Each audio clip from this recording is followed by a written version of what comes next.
yo les había dicho que iba a trabajar un poco esta propuesta del formato con base en el manual de estilo de la APA, en su sexta edición, y bueno, aquí lo traje para que pudiéramos ir checando ya con base en eso. Ahora sí empezar a hacer un ejercicio de discriminación de qué es lo que podría estarse manteniendo, cambiando o incorporando a este documento que, como yo les mencionaba, ya tiene la finalidad única de estandarizar la redacción de los escritos académicos, independientemente del tipo de documento, la finalidad o la orientación de este.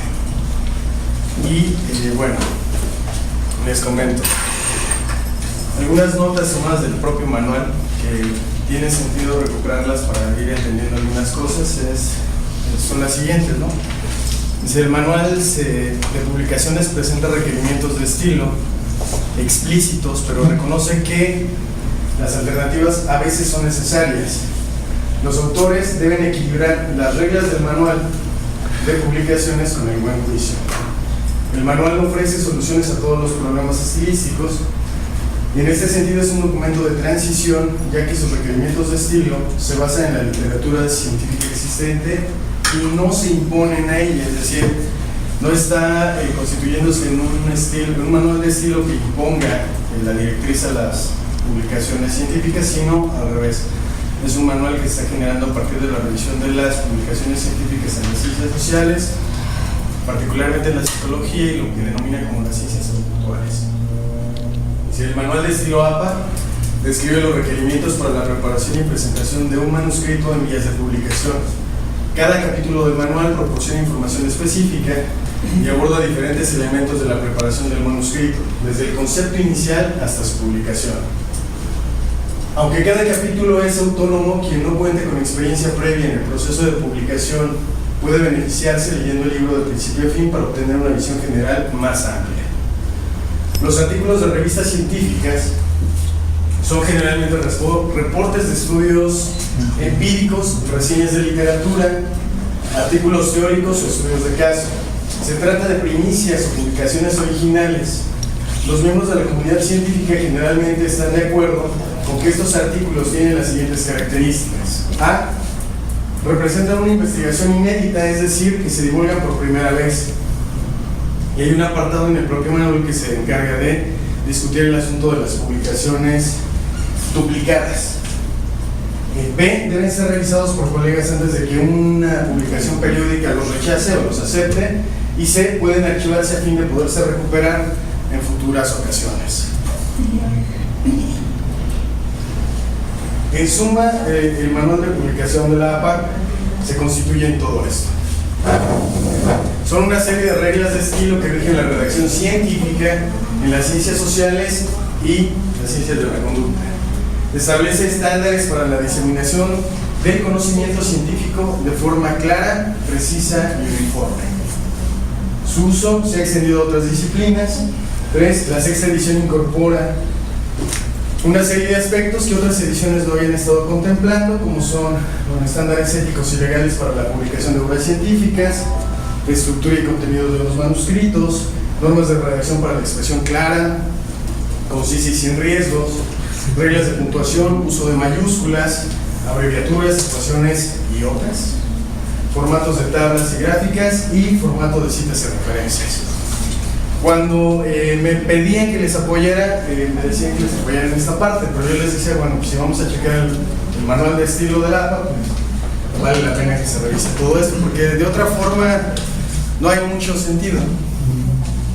Entonces, bueno, ayer decíamos que la intención era establecer un formato estandarizado para la redacción de documentos académicos, ¿no? La diferencia es que, y aquí otra vez, APA lo dice desde el principio, yo me encargo de establecer criterios estandarizados para la publicación de artículos científicos, no escritos académicos como tal, y pone ahí al principio esta delimitación, ¿no? Para la APA, los artículos científicos, son el resultado de investigaciones empíricas que se presentan por primera vez y que están en vías o que son susceptibles de ser publicados. Yo no dudo que entre nuestros estudiantes se puedan desarrollar ese tipo de documentos, pero lo cierto es que en el TVU no se están desarrollando ese tipo de documentos. Podrían desarrollarse, creo que sí, pero habría que ser cuidadosos. Entonces, bueno, yo les decía en la sesión anterior que había una serie de criterios que tendríamos que estar considerando para poder establecer este manual estandarizado o formato estandarizado para la redacción de estos escritos académicos, y algunas de las cosas que tendríamos que contemplar son estas. Una primera que va a costar mucho trabajo, les va a costar mucho trabajo a ustedes, es la que tiene que ver con esto. Antes de que nosotros definamos los criterios que van a regular la redacción de los escritos académicos, tenemos que acordar qué tipos de escritos académicos son aceptados y van a ser regulados y normados por este formato.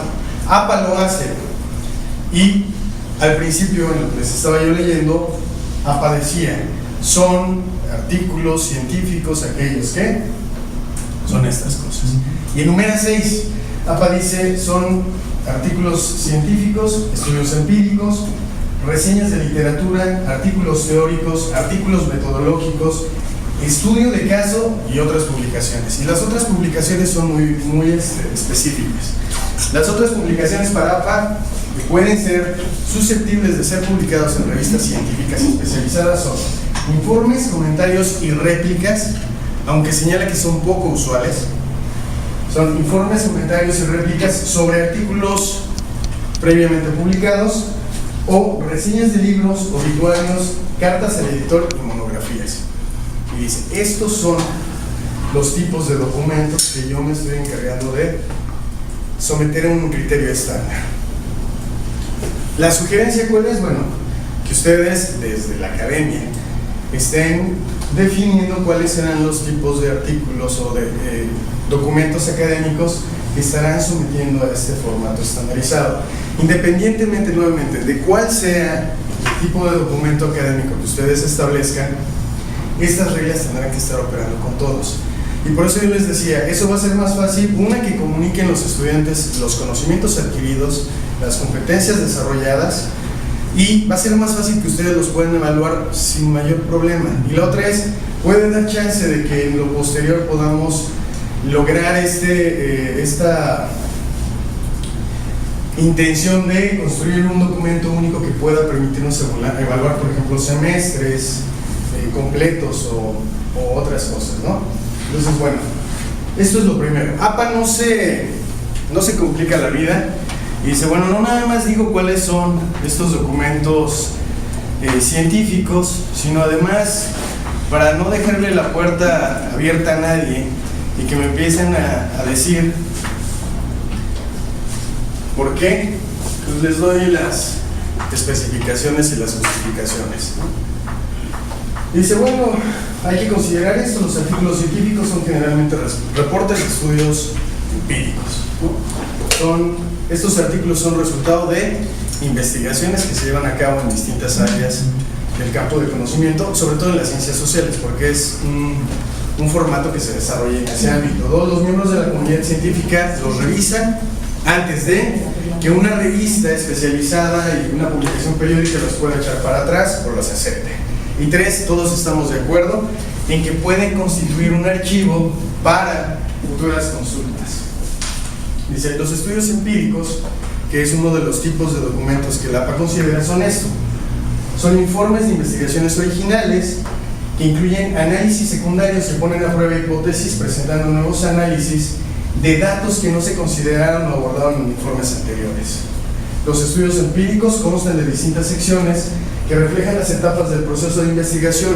Estas se enlistan a continuación conforme a la secuencia que presentan. Y pones la estructura del contenido de un documento de las características del estudio empírico, ¿no? Dice, bueno, el estudio empírico tiene que tener esta estructura: introducción, método, resultados, comentarios, y hasta ahí lo deja. Luego dice, reseñas de literatura, que era otro de los documentos, y dice, bueno, las reseñas de literatura son esto. Incluyen síntesis y metaanálisis. Son evaluaciones críticas del material que ya ha sido publicado, Al organizar, integrar y evaluar el material ya publicado, los autores de las reseñas consideran la manera en que las investigaciones aclaran el problema. En cierto sentido, un artículo de reseña es un tutorial. Y bueno, así se va haciendo, dando la definición, y después dice cuáles son los componentes. Entonces, eso hace con todos los artículos que considera como científicos, que son otra vez los que el APA está sometiendo a sus criterios, o que está definiendo los criterios, mejor dicho. Y bueno, entonces yo les decía, ese es el primer punto que tendremos que estar considerando. El punto siguiente que se tendría que estar considerando, y la sesión de ayer lo habíamos visto, es lo que tiene que ver ahora sí con la estructura formal del documento, es decir, con el formato. Y en relación al formato, que no es otra cosa más, lo que debe de contener y cómo se debe de ordenar, bueno, el APA tiene mucho que decir.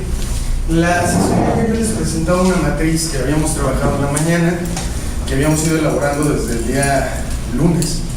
Y bueno, ahora lo que hice fue modificarlo un poco con base, o en base a, el formato del manual del APA. Entonces decíamos, una primera cosa que ahora consideran en la cuestión relativa al formato del documento es, por ejemplo, la configuración de la página. APA tiene muy claro cuáles son, por ejemplo, los márgenes que se deben de utilizar. No se meten broncas y dice los márgenes establecidos para un documento científico susceptible de ser publicado son 1 pulgada. 3 por 3 por 3 por 3 en todos los lados. Y 2, la orientación. APA no dice nada de la orientación, ¿no? Pero porque no está discusión que los documentos científicos se presentan en una hoja en sentido vertical. 3, el tamaño, y APA dice el tamaño del papel debe ser lo que se denomina como carta, y para que se entienda qué es eso, aquí están las dimensiones. Son 8 pulgadas y media por 12 pulgadas. La configuración de la tipografía igual, APA dice que el tipo de la fuente tiene que ser letra Arial. No dice nada del color de la fuente, pero también es una de las cosas que APA dice. El uso del manual tiene que hacerse con el criterio y la inteligencia del autor. Entonces, no negamos que hay otras cosas que nosotros no consideramos, pero tampoco cerramos la puerta para que se incorporen. Entonces, no dice nada del color de la fuente, pero también en esta discusión que el color formal utilizado en este tipo de documentos es el negro. Tamaño de la fuente sí dice, y APA dice, el tamaño de la fuente empleada en este tipo de documentos tiene que ser 12 puntos. La configuración de los párrafos, que es otro de los elementos de este formato, tiene que ver con la alineación. Y bueno, ahí APA es muy claro, dice, la alineación del documento tiene que estar cargada a la izquierda. Es decir, la alineación del documento es a la izquierda, no como usualmente lo acostumbramos o lo solicitamos, ¿no? De que esté alineado, justificado completo. No, aquí va cargado a la izquierda y, bueno, ahorita hablamos de lo demás. Dice, el interlineado, ¿qué es lo que dice APA? No discute y dice doble, nada de que unos 5 sencillo, doble. No dice nada de las cuestiones de espacio entre párrafos, pero el procesador de textos que utiliza, por ejemplo, el Word, ya lo tiene autodefinido, ¿no? Y es 10 posterior, 0 inferior, lo da de manera automática. ¿Qué es lo que sí dice? Dice, bueno, después de un punto final en una oración se van a dejar 2 espacios. Todos los párrafos tienen que llevar sangría, que está dada por 5 espacios, y las tablas no tienen líneas separando las celdas, ¿no? O sea, eso es las tablas se presentan sin la separación por las líneas. Todos los párrafos llevan una sangría, la justificación está hacia la izquierda, y eso es lo que está diciendo al respecto. Respecto a la extensión del documento, bueno, ahí APA no dice nada concreto. ¿Por qué? Porque APA reconoce que son distintos tipos de documentos y dependiendo del carácter, del sentido y el tipo de documento va a ser la extensión del documento. Entonces eso no es una cosa que discuta. Formato de presentación, dice, bueno, aquí no dice nada, ¿no? Pero decíamos, aquí entre las personas que están constituyendo el TBU, sí hay quienes dicen, pues hay que ahorrar papel, ¿no? Estamos en pro del cuidado ambiental y para lograr eso, pues estamos pidiendo el documento en formato digital. No hay ningún problema nuevamente. APA dice, reconocemos que no cubrimos todas las necesidades y problemas estilísticos y por tanto dejamos a consideración del autor la decisión. Entonces no pasa nada si uno lo incorpora. Solo que, al igual que decía yo ayer, si se incorpora o no se incorpora algo hay que dejarlo muy claro. Si decimos que es en papel, hay que esclarecer incluso qué tipo de papel, con qué características y en qué color, por ejemplo, ¿no? Hoja blanca, bond premium, sí, perdón. ¿Bond? ¿Qué quiere decir? Es el tipo de papel. El papel bond blanco, ¿verdad? Es que es una clasificación así. Porque ahorita llegué a la papelería a pedir papel bond, me dieron esos. Un pliego. Ah, los tragos, sí. Sí, un pliego. El pliego. Entonces es una marca, es un tamaño, es un hueso, es un peso o ese tipo de papel.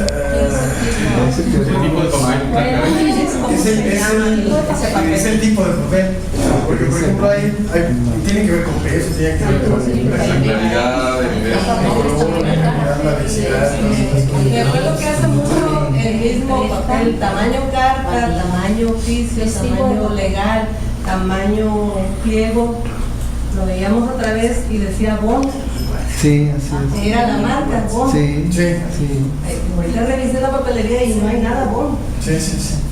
Ni ese papel. No, dice que es bond. esto de papel bond, de hecho fue una de las cosas que estábamos poniendo ayer, pero eso es lo que se tendrá que estar especificando para no dar lugar a este tipo de confusiones, ¿no? Si uno va precisamente a la papelería y pide el papel bond, le dan ¿no? Y te dicen cuadrado, cuadriculado o blanco. Quiero hojas. Entonces, no hacemos esa distinción, pero sí tenemos que estarlo haciendo, porque por ejemplo, ahí sí, si uno pide una hoja de papel revolución, sí le van a dar una hoja que es amarilla, o papel de estraza, o papel, pueden haber muchas, pero sí hay que dejarlo claro. Si decimos que vamos a permitir que el texto se presente en un formato electrónico, pues igual hay que dejar muy claro cuál es el formato de origen que estamos solicitando, cuál es el tamaño máximo del documento, en qué archivo. ¿Por qué decíamos la sesión pasada? Si uno no lo aclara puede suceder eso, ¿no? Oye maestro, yo fui a la papelería, pedí hojas de papel bond y me dijeron no tengo, solo tengo Kimberly Clark, porque también hay una. Entonces puede suceder. Para evitar eso hay que aclararlo bien. Si yo pido el documento en electrónico y el chico llega y me dice es que te lo hice en Firefox, ¿no? O te lo hice en tal y yo no tengo ese procesador, pues no lo puedo leer, ¿no? Si me dice, es que te lo hice en tal programa y yo no lo tengo, hay que tener cuidado con eso. Y también los tamaños, eso le queda muy claro, por ejemplo, a los publicadores de revistas, porque cuando ellos reciben documentos, hay documentos que por el tamaño cuesta mucho trabajo transportarlos, ¿no? Por decirlo de cierta manera. Entonces, fue un problema que yo tuve cuando les quise mandar el manual, pues resulta que no se pudo. ¿Por qué? Porque el solo manual pasaba de 100 megas, ¿no? Y ningún correo electrónico me permitía más de 25. Entonces hay que tener claro eso. Formato de citas, bueno, ustedes decían, nos estamos moviendo por la normativa APA, la edición 6, y bueno, ese es el estilo que vamos a utilizar. Entonces, hay que aclarar. Formato de estilo literario, bueno, otra vez aquí no se discute, eso se define en función del documento que se esté presentando. Puede ser un estilo argumentativo, expositivo, descriptivo, dependiendo de qué, del documento que se esté presentando, pero sí hay que aclararlo. Y bueno, un tercer elemento que forma parte de esta cuestión que podría estar permitiendo normar la redacción de los textos tendría que ser lo relativo a los elementos del documento, es decir, a las partes y el orden en que aparecen. Y decíamos, una cosa es lo que el escrito tendría que estar presentando como contenido y otra es la estructura formal de cualquier documento, y en esa creo que nadie discute muchas cosas. Por ejemplo, todos dicen tiene que tener un título, una introducción, un desarrollo y una conclusión. Cuando menos contemplamos estas. APA sí contempla cuestiones muy concretas. Dice, bueno, en cuanto a los elementos de el escrito, un primer elemento es el título, y en relación al título dice, la extensión recomendada por el APA es 12 palabras. Y decíamos, la sesión pasada en la mañana, la sesión anterior en la